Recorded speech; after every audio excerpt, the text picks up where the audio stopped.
Fat is often treated as a moral failure, a visual shorthand for laziness, indulgence, or lack of discipline. But that framing collapses under even the most basic scientific scrutiny. Fat is not a cosmetic flaw. It is not a passive storage mistake. It is a living, responsive, biologically active organ, one that evolved with us, protected us, and for most of human history, helped us survive. And like many systems shaped by scarcity, it becomes dangerous only when the environment changes faster than biology can adapt. This story is not about appearance.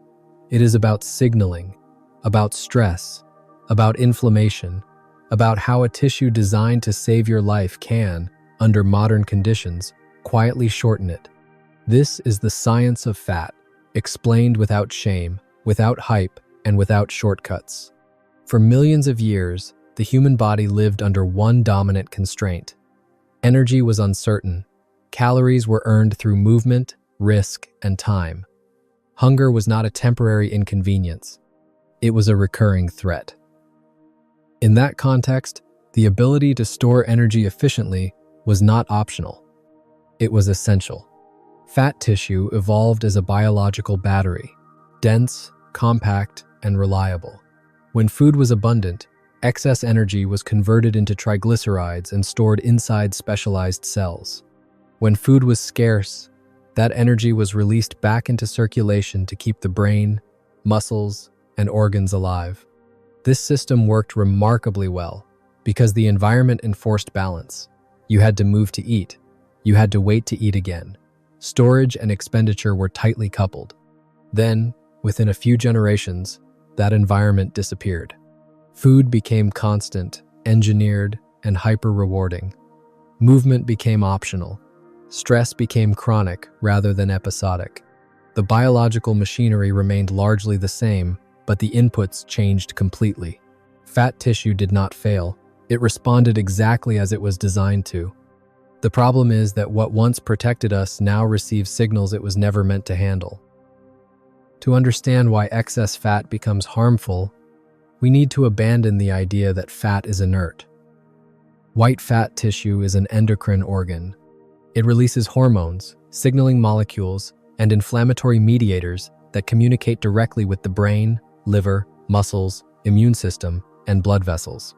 When fat tissue is healthy, these signals help regulate appetite, energy use, immune readiness, and reproductive function. When fat tissue expands beyond its capacity, the signal quality degrades. Not all fat behaves the same way. Subcutaneous fat, the soft layer under the skin, is relatively stable. It insulates, stores energy, and releases signals more slowly. Visceral fat, stored deep in the abdominal cavity around vital organs, is different. It is more metabolically active, more hormonally sensitive, more reactive to stress hormones. When visceral fat is exposed to repeated stress signals, it releases fatty acids directly into the bloodstream. These fats are rapidly taken up by the liver and other organs, even when energy is not needed. At the same time, visceral fat engages in constant chemical conversation with the rest of the body.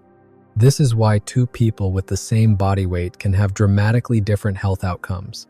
Distribution matters more than size. Signaling matters more than appearance.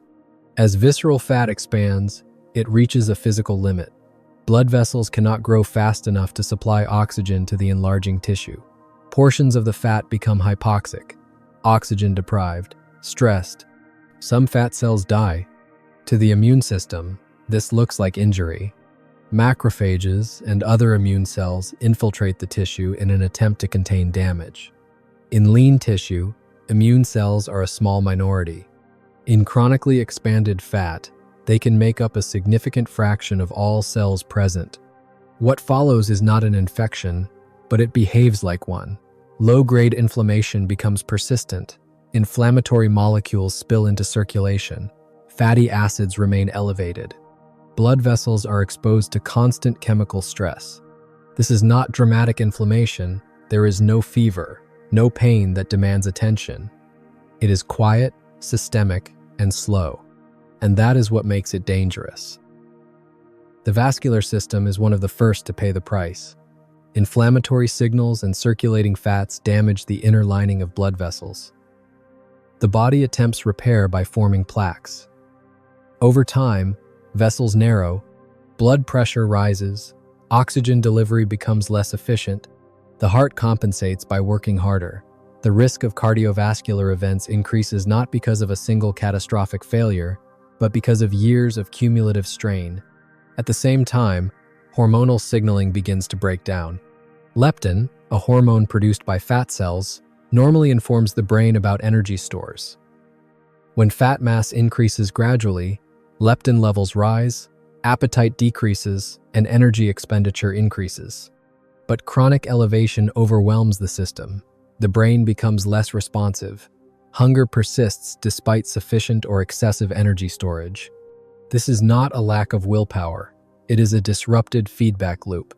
Sex hormone balance is also affected.